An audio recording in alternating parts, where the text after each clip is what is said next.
Halo warga YouTube sekalian,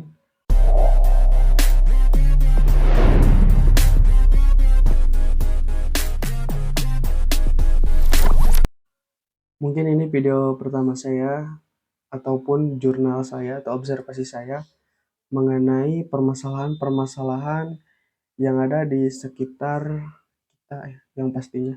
Dan tanpa disadari juga ini, dari judulnya sudah tahu ya, ini akan membahas apa.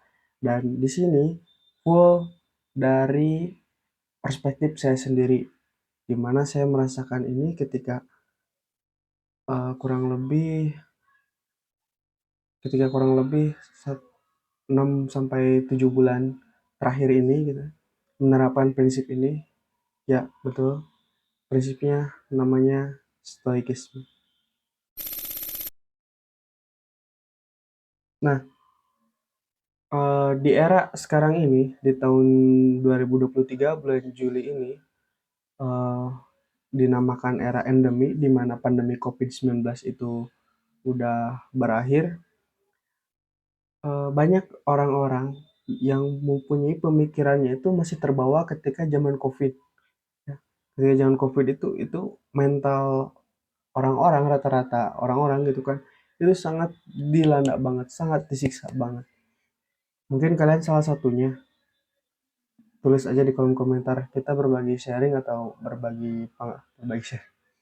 Ya, kita berbagi pengalaman aja ya. Mungkin kawan-kawan semua merasakan hal yang sama gitu. Nah, waktu waktu pandemi itu kan kita ditimpa dengan orang-orang, sebagian orang yang flexing hartanya lah, flexing ini itulah gitu, mengenai semua hal gitu, menunjukkan sisi dimana kelebihan dia gitu. Tapi di sini dalam arti kelebihan yang emang orang-orang itu inginkan gitu. Jadi ketika orang-orang ngelihat itu, kita ngelihat orang yang emang pamer apalah, bisa sebut pamer harta lah, kayak gitu, itu rasa eh, ataupun hal yang ada dalam diri, dorongan dalam diri itu yang rasa terpacu ingin ingin seperti itu gitu. Padahal kan seperti yang kita tahu gitu kan, setiap orang itu beda-beda.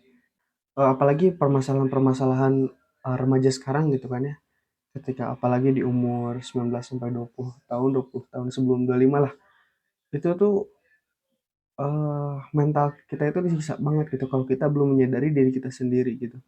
Dan dimana ketika ngelihat teman kita itu lebih sukses daripada kita. Dan ketika melihat itu ya,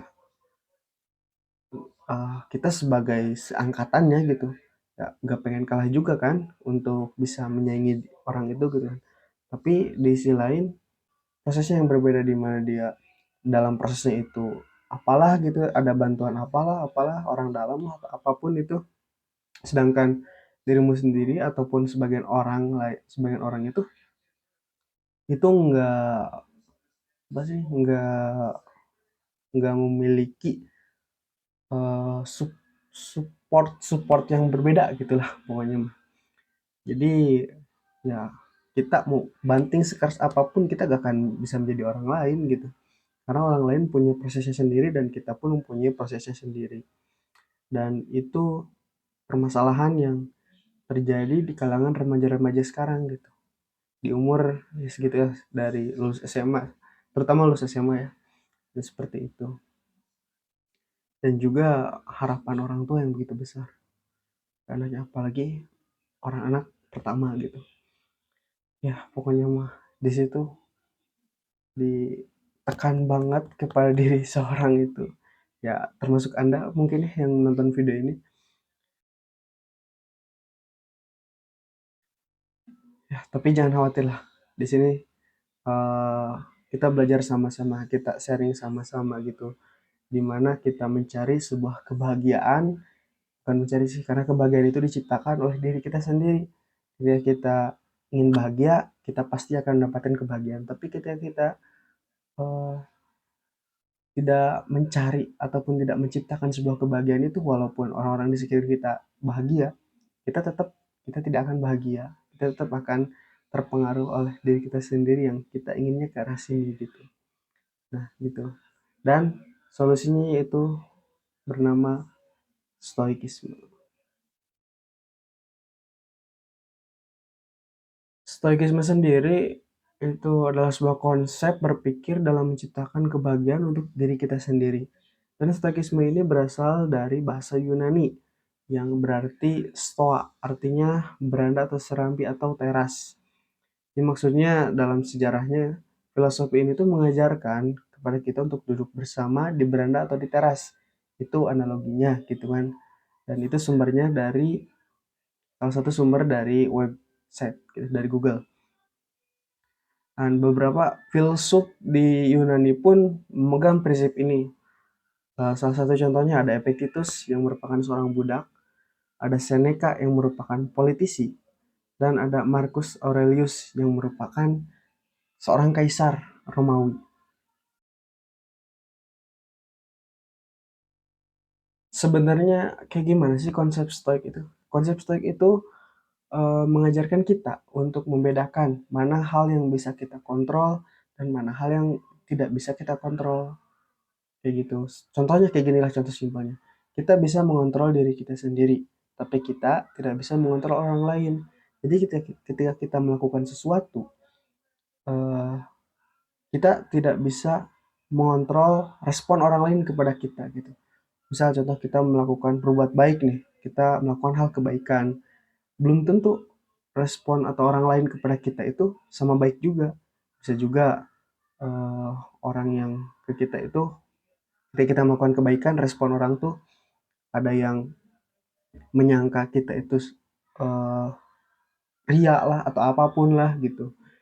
Jadi kayak itu tidak bisa kita kontrol gitu kan. Itu urusan orang lain gitu. Dan ya kita hanya bisa mengontrol diri kita sendiri. Kita melakukan hal kebaikan ya dianggap baik sama orang lain itu syukur. Enggak juga nggak apa-apa karena ya ini diri kita sendiri gitu kan. Orang lain itu ya orang lain aja gitu. Nggak bisa kita ngatur respon dia ke kita gitu. Nah kayak gitu. Itu kurang lebih konsepnya seperti itu. Dan konsep ini mungkin dari kalian udah mengetahuinya gitu. Cuman kalian belum menyadari apa namanya gitu. Dan ini namanya gitu. Gitu. Mungkin ini bisa lebih memperkuatkan kalian lagi dengan prinsip yang sudah kalian temukan gitu. Tapi kita sama-sama belajar tentang ini. Nah, sebenarnya apa sih hubungannya dengan permasalahan yang sudah saya sebutkan tadi? Hubungannya seperti ini. Contoh, tadi ketika kita melihat orang lain flexing, atau kita melihat orang lain ataupun seangkatan kita itu lebih sukses daripada kita, ataupun kita banyak menanggung harapan-harapan dari orang lain gitu. Ya, itu semua tidak bisa kita kontrol gitu kan. Kita tidak bisa menjaga harapan ekspektasi orang lain ke kita. Kita tidak bisa eh, mengatur orang lain dalam dalam menyusuri langkahnya gitu, dalam menyusuri jalannya. Kita gak bisa, kita ngatur orang lain kayak gini. Bro, udahlah, lu jangan ngelanjutin di sana, mending di sini dulu sama gua gitu kan. Ibaratnya gitulah bahasanya ada orang-orang Sunda, berarti gitu. Eh, udahlah jangan terlalu ambisius lah, jangan terlalu ini, jangan terlalu inilah. Jadi kita kayak seakan mengatur orang lain gitu, padahal orang lain tuh gak mau diatur gitu. Coba tanya ke diri kita sendiri juga. Emang diri kita mau diatur sama orang lain? Enggak kan? Kecuali ya kita terpaksa itu, terpaksanya dalam bekerja. Kita diatur orang lain ya. Itu hukum apa sih? Hukum jual belinya gitu. Orang yang membeli, kita menjual gitu. Nah, seperti itu. Baik lagi ke solusinya dan apa hubungannya gitu sama yang tadi. Nah, jadi ketika orang lain mau flexing lah, ketika orang yang melakukan sesuatu lah, itu di luar kendali kita. Kita bisa mengendalikan diri kita untuk merespon hal-hal seperti itu. Contohnya, misal ada orang ataupun orang-orang yang flexing gitu. Kita ngeresponnya dengan cara kita iri, dengan cara kita mengeluh. Kok dia bisa gitu ya? Kok aku enggak gitu ya? Kok dia bisa sukses itu ya? Kok aku enggak? Nah, Jadi sebenarnya secara tidak langsung itu diri kita sendiri yang mengontrol gitu kan. Eh, Coba kalau misalnya mengontrol dirinya dengan cara kayak gini, misal ada yang flexing gitu kan, terus kita menyadari, wah jalan orang itu hebat ya, salut sama orang itu, mungkin jalanku ya seperti ini, dijalin aja, yang penting diriku bahagia dalam melakukan hal ini. Nah, itu yang emang ngebuat suasana hati kita ataupun ya suasana perasaan kita, feeling kita itu ngerasa baik, itu ya karena pikiran kita sendiri. Itu kurang lebih penjelasan mengenai konsep stoikisme gitu ya. Beberapa bulan terakhir ya saya coba menerapkan itu. Dulu juga saya awalnya eh, sama seperti orang-orang pada umumnya, ketika ngeliat orang lain tuh kayak iri gitu kan, kayak kayak kok dia bisa, kok aku enggak gitu kan, kok dia bisa ini bisa itu, kok diriku enggak gitu kan. Dan sekarang sudah berpikir, oh iya ya, mungkin itu jalannya dan ini jalanku gitu kan. Walaupun tetap eh, proses itu harus kita lewati gitu, cuman jalannya yang berbeda. Nah, seperti itu.